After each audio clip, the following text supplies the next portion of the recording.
Hello friends. आज हमारा class 2 है बिहार ज्योग्राफी पे। तो आज हम जो है फिज़िकल डिविजन्स पढ़ेंगे बिहार के। ठीक है, तो आइए स्टार्ट करते हैं फिज़िकल डिविजन्स। ठीक है, इसको 3 पार्ट्स में हम डिवाइड कर सकते हैं। तेराई रीजन हो गया जो पर्वतीय इलाका है, माउंटेन्स वाला इलाका पहला। दूसरा प्लेन्स हो गया, ठीक है, northern plain, southern plain. Plateau हो गया, धारवाड़, ये धारवाड़ वाला प्लाटो, सदर्न प्लाटो, और विंध्यन रॉक्स वाला कैमूर प्लाटो। ठीक है, अगर हम तेराई रीजन का बात करते हैं, माउंटेन्स जो है, तो इसमें यहाँ पे आइए, ये देखिए, ये नॉर्थ वेस्ट पार्ट में है ये वाला। ठीक है, ये वेस्टर्न चंपारण में है। सोमेश्वर पहाड़ी इस इलाका का सबसे ऊंचा है। ठीक है, सोमेश्वर फोर्ट कितना है, 874 मीटर्स। ठीक है, ये याद रख लेना आप, सोमेश्वर फोर्ट वेस्टर्न चंपारण का सबसे ऊंचा है पहाड़ी, 874 मीटर्स। उसके बाद है डून वैली, उसके नीचे है। ठीक है, सोमेश्वर के नीचे है डून वैली, जो कि त्रिवेणी कनाल, वेस्ट में त्रिवेणी कनाल से भिगनाटोरी पास तक है ये डून वैली। डून वैली के नीचे में है रामनगर डून।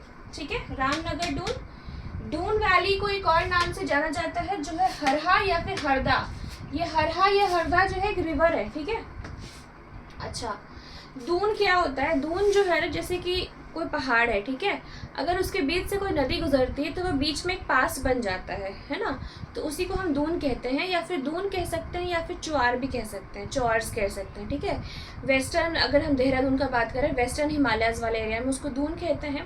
और अगर ईस्टर्न पार्ट में हम आ जाते हैं, जैसे सिलीगुड़ी, बंगाल, दार्जिलिंग, इन एरियाज में आ जाते हैं, तो उसको चौर्स कहते हैं। और बिहार में भी उसको दून या फिर चौर दोनों नाम से जाना जा सकता है। तो वो पास को कहते हैं, जो पहाड़ के बीच से एक रास्ता बन जाता है, उसको कहते हैं डून। ठीक है, ठीक है, सोमेश्वर, रामनगर डून, हरहा या डून वैली, या हरदा डून वैली, तेराई रीजन हो गया।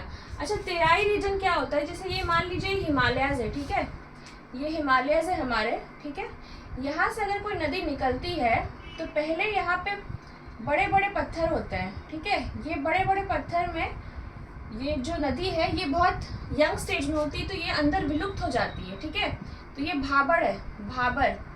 फिर वो कुछ दूर आगे चल के तेराई रीजन में ऊपर आना शुरू करती है, और ये जो है पूरा जो है गीला कीचड़ वाला इलाका होता है ये तेराई। यहाँ पे काफ़ी सारे जंगल या फिर जो है वेजिटेशन, वाइल्ड लाइफ, ये सब पाया जाता है। जैसे वेस्ट चंपारण में हमारा वो टाइगर रिजर्व है ना, वाल्मीकि टाइगर रिजर्व, वो इसी तेराई रीजन में ही है। ठीक है, ये पूरा जंगल वाला इलाका होता है। फिर तेराई से जब हम नदी जब बाहर निकलती है तो ये खादर और बंगाल क्या है, ये एलुवियल सॉइल है। ठीक है, एलुवियल सॉइल। खादर और बंगाल में क्या है कि जब बाढ़ आता है तो हर साल अगर बाढ़ आता है तो जो नदी के किनारे वाला इलाका है वो हर साल नया नया होता है मिट्टी उसमें, तो उस नए मिट्टी को खादर कहते हैं, और जो पुराना मिट्टी जो पीछे रहता है उसको भंगार कहते हैं, बांगड़। ठीक है, बांगड़ मिट्टी। ठीक है, समझ में आया? अच्छा, चलिए अब हम लोग प्लेन्स पे आते हैं। ठीक है, दोआब रीजन क्या होता है? दो नदी के बीच में जो एरिया है उसको दोआब कहते हैं। ठीक है, तो यहाँ पे है हमारा घाघरा गंडक, यहाँ से घाघरा आती है, ये है गंडक नदी, घाघरा गंडक दोआब। फिर गंडक और कोसी के बीच में गंडक कोसी दोआब, कोसी आ गया, ये कोसी है, ये महानंदा है, कोसी महानंदा दोआब हो गया। ठीक है, वैसे ही ये मगध का प्लेन्स है। ठीक है, पटना वाला एरिया मगध प्लेन्स। अच्छा, चलिए अब हम लोग प्लेन्स पढ़ते हैं। नॉर्दर्न प्लेन्स में अगर हम बात करें तो चौर है, दियारा है, ठीक है, ये मान है।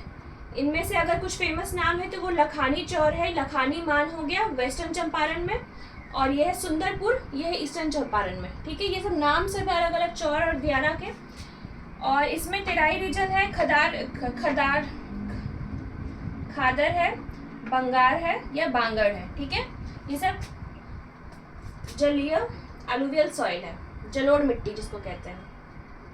ठीक है, आते हैं हम सदर्न प्लेन्स में। चौड़, मान, दियारा समझ में आ गया अब आपको। अब हम आते हैं ताल। ताल भी वही होता है, ये देखिए यहाँ पे ताल है, ये सबमर्ज होता है, लो लाइंग एरियाज, मतलब जो है निचला इलाका जो है गंगा नदी के किनारे का, वो जो है पानी से हर बार ढक जाता है, ठीक है। तो वो हो गया आपका ताल एरिया। ये कहाँ पे है? पटना से लेके मोकामा के बीच में है। लो लाइंग है, सबमर्ज एरिया है, पटना से लेके मोकामा के बीच में है, ठीक है, ठीक है। सदर्न प्लेन्स, ये वाला इलाका का हम बात कर रहे हैं। इसमें सोन गंगा, ये देखिए ये सोन नदी जो है ना, ये कैमूर की पठारी और ये सदर्न पठारी को डिवाइड करती है, ये सोन नदी, ठीक है, ठीक। सोन गंगा दोआब हो गया, सोन और गंगा, ये वाला रीजन हो गया सोन गंगा दोआब। ये है आपका भोजपुर प्लेन्स के नाम से भी इसको जाना जाता है। उसके बाद आता है हमारा मगध प्लेन्स, ठीक है। ये है सोन और क्यूल रिवर, यहाँ पे क्यूल रिवर है यहाँ पे, ठीक है, ये भी जाके गंगा से मिलती है। तो सोन और क्यूल के बीच में है मगध प्लेन्स, ठीक है। ये देखिए शाहबाद प्लेन्स, ये शाहबाद प्लेन्स है यहाँ पे, ये है आपका कैमूर रोहतास वाले इलाके में, ठीक है। तो शाहबाद प्लेन्स है, उसके बाद मगध प्लेन्स है, उसके बाद चंदन प्लेन्स है। अगर हम वेस्ट टू ईस्ट पूछा जाए तो याद रखिएगा शाहबाद प्लेन्स है, मगध प्लेन्स है, उसके बाद चंदन प्लेन्स है, ठीक है। बीच में गया का भी प्लेन्स है, यहाँ पे गया का भी आता है। तो पहले हो गया आपका शाहबाद, मगध, गया, चंदन, ठीक है, ठीक है। अंगा प्लेन्स, अंगा वाला इलाका वही है, भागलपुर वाला इलाका हो गया। ये क्यूल नदी से राजमहल हिल्स के बीच में है, यहाँ पे आपका राजमहल हिल्स पड़ता है, ठीक है, ये राजमहल हिल्स हो गया, ठीक। कैमूर प्लेटो का बात करते हैं मगर, ये है कैमूर प्लेटो, ये इसको हम रोहतास प्लेटो के नाम से भी जानते हैं, ठीक है। ये शाहबाद और ये जो बाउंड्री है कैमूर डिस्ट्रिक्ट का, उसके बीच में है ये कैमूर प्लेटो, ठीक है। उसके बाद यहाँ का जो सबसे हाईएस्ट है हिल, उसको रोहतासगढ़ कहते हैं। कितना है ये? 495 मीटर्स का रोहतासगढ़ इस इलाके में, कैमूर प्लेटो वाले इलाके में, ठीक है। अच्छा, अब हम यहाँ पे बात करते हैं कि इस कैमूर की पठारी से जुड़े हुए और कौन कौन से हिल्स है इस इलाके में। तो बराबर हिल्स है, नागार्जुना हिल्स है, गया है, ये गया और जहानाबाद के बॉर्डर में है, इस इलाके में है। बराबर, नागार्जुना, गया जहानाबाद के बॉर्डर पे है। फिर गया में हिल्स कुछ कुछ है, इंपॉर्टेंट हिल्स है। ब्रह्मयोनी, ये पिछले साल मतलब प्रीवियस ईयर क्वेश्चन का है कि ब्रह्मयोनी हिल्स कौन से डिस्ट्रिक्ट में पाया जाता है? गया में पाया जाता है। ब्रह्मयोनी, प्रेतशिला, रामशिला, कटारी, ये सब गया में है, ठीक है। ब्रह्मयोनी, प्रेतशिला, कटारी और रामशिला, ये गया के हिल्स का नाम है, ठीक है। उसके बाद हम देखते हैं राजगीर और गिरियक हिल्स, ये कहाँ पर है? राजगीर और गिरियक हिल्स नालंदा डिस्ट्रिक्ट में है, ठीक है। इसका सबसे ऊंचा कौन सा पहाड़ है? पहाड़ी है वैभवगिरी। वैभवगिरी राजगीर गिरियक हिल्स में नालंदा डिस्ट्रिक्ट में सबसे ऊंची है वैभवगिरी। सोनगिरी, रत्नागिरी, ये सारे पहाड़ियों का नाम है इस इलाके में, नालंदा वाले इलाके में, ठीक है। फिर है यहाँ पे कौन सा पत्थर पाया जाता है? क्वार्ट्जाइट है और स्लेट है, ठीक है, ओके।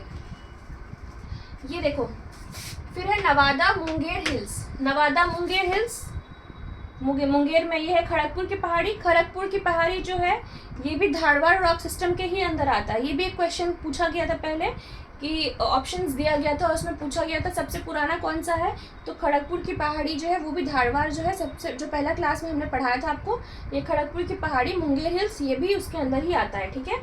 अच्छा, नवादा मुंगेर हिल्स में कौन कौन सा है?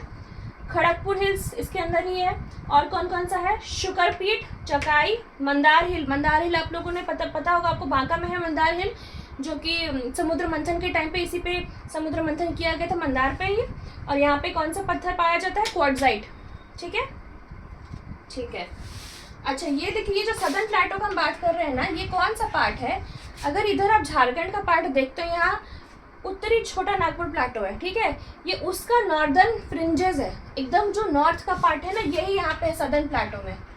ये है यहाँ पे कौन कौन सा इलाका हो गया? यहाँ पे आपका गया हो गया, नवादा हो गया, ठीक है, जमुई हो गया, बांका हो गया, ये यहाँ पे वही वाला है, ये नॉर्दर्न छोटा नागपुर प्लेटो का पार्ट है, ठीक है, ओके।